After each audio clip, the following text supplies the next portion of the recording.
And like going back to the 1 minute pitch part, sometimes you can't even connect with them because they are too in their head, remembering that 1 minute pitch. And what you want is to connect with that person.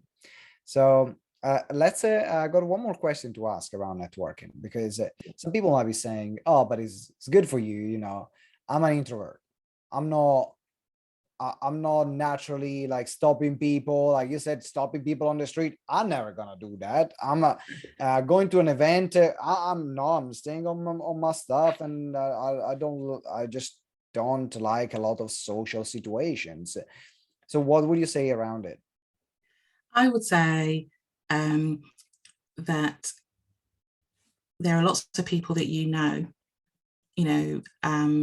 there are people that you encounter going around your everyday life, and to have a conversation with a person, if you're standing next to somebody at the coffee machine, have a conversation with them, even in your work or your business.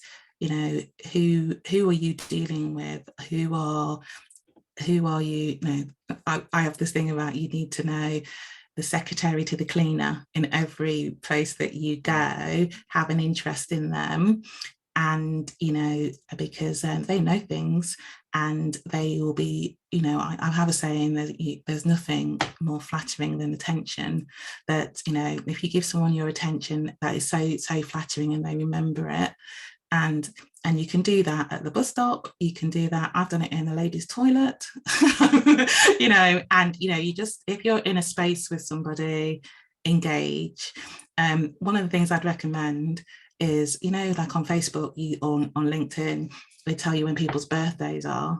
If someone's allowed people to know when their birthday is, say happy birthday. And then you can say it'll be good to catch up if you know them. Yeah.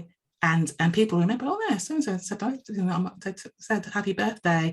The people who engage with you, so I know we're in this online world at the minute, and not everyone's going to work or going out all the time or to in-person events, but the people who engage with you on Facebook, or you engage with them, you just have to sort of answer their posts or make a comment or something. Exactly. And that is engagement. That is networking, because people remember. I remember if someone comments on my post, I actually write it down.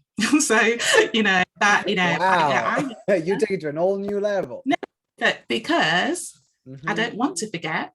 I want to remember, because, that person has taken time and effort to engage with me. And the very least I can do is remember who they are. Wow. It is really interesting and fascinating, the levels of details in which you take networking. And now, if I found that also people that are introvert, they actually are better networkers than natural extroverts, because they're less transactional. Yes. I generally, like, I'm incredibly extrovert. One moment I talk to one person, then after 2 minutes I'm bored, I want to talk to the other person. So what happened is that because of my personality, I have a few deep relationships, but a large majority are very transactional relationships or superficial relationships, because I know a lot of people, but then very strong relationship, there are just a few. And of course, like, it's normal, and I found though people that are more introvert, they're better networkers, because they tend to remember more about people, tend to be more patient, to have more time, to be less distracted as well. So actually, networking is a great strategy for someone who's an introvert, not just the networking event when you deliver your 1 minute pitch and you talk to 1,000 people, and it is a number. Because I think that there is this conception, I don't know how that happened, where networking becomes a number games. The more business cards you can collect, and the more LinkedIn connections that you can get. And I fell into that trap because I didn't know any different, right?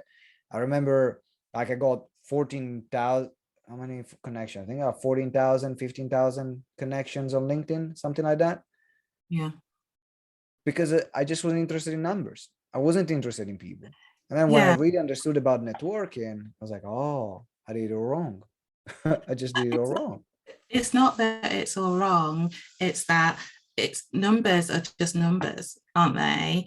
The actual metric is around the connection you have with people and what result that you've got from it. So I'm a great LinkedIner. I have got a lot of business out of LinkedIn, but it's around making those connections. There's no point having 5 million followers if they're not engaged, you know. So, you know, depending on what your objectives are, you know, so it's the quality of those followers, and how you can serve them, how you can help. And, you know, and I know that you do this by giving information, by, you know, so you can have light touch engagement, but you can have a deeper engagement depending on what your objectives are. And your followers, and in any space, you know, they're following you for a reason. And it's sort of, what is that reason? And, you know, and how can it be mutually beneficial for both parties? So I would say, I haven't got lots of followers. I've got a few, probably more than the average. But why are the people following me? Do they want information from me? Are they interested in my life? Are they interested? And you can serve in all sorts of different ways, even by, you know, I put a picture of me and my son at the Paralympics in 2012. Loads of people are interested in that, because some people are just interested in me and my family, you know, but other people are interested in my business, and other people are interested because I'm a nurse and I'm into health and well-being. So it's about, you know, segmenting that and sort of like, you know, how you want to engage with those people. Yeah, I love it. In fact, I'm thinking about it because even if I'm thinking about the posts that creates more connections, they're not business related posts. Not They're personal, private posts. I think that I did a poll. I looked at it on Instagram, for example. The post that gets the most comment and views, they're all pictures of Lovelda. exactly, because she's All of gorgeous. them. And I'm like, well, I just need basically to post picture of you. Like that was, Yeah. but no, but Your that's life together, because that's what people people are were interested interested in, in like that. in the relation. And then Yeah. when we do the funny, sometimes we will go on holiday and we do these funny videos together, where we hike, and then she looks at me with a side eye. That's all the thing that people actually comment about, that they're interested in. So bringing your personality in your content definitely helps connect with your audience. Yeah. So we are at the end of the interview. It's time to wrap up. It has been very insightful thinking about, you know, Great. the different ways in which we can network, how simple it can be, from keeping in touch with connections, creating commonalities as well, and having more personal and human conversations. And the fact that, you know, you don't need to be an extrovert to be successful in networking and to make it work for you. Introvert can do that, and it doesn't have to be a boring process or mechanical process, something that you can embed in your day-to-day life.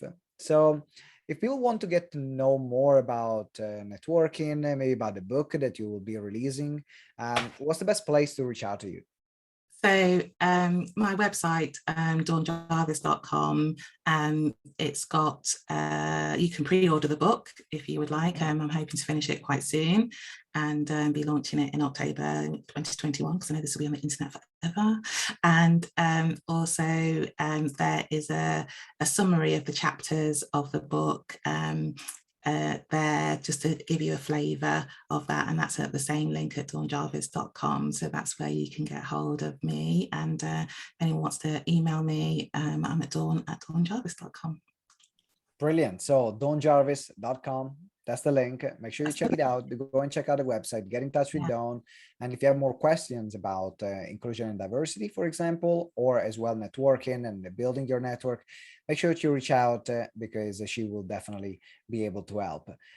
Now, Dawn, to wrap up, if we were to leave our listeners with a final message, what would your final message be based on this interview? I would say, I'm going to have two, but they're going to be two quick ones, is everyone you meet, think about that unique thing to remember them by. Sort of like, what is about, you know, so I use the example of you in football. You know, so what do you remember about that person? So I remember that Simone's a Chelsea supporter.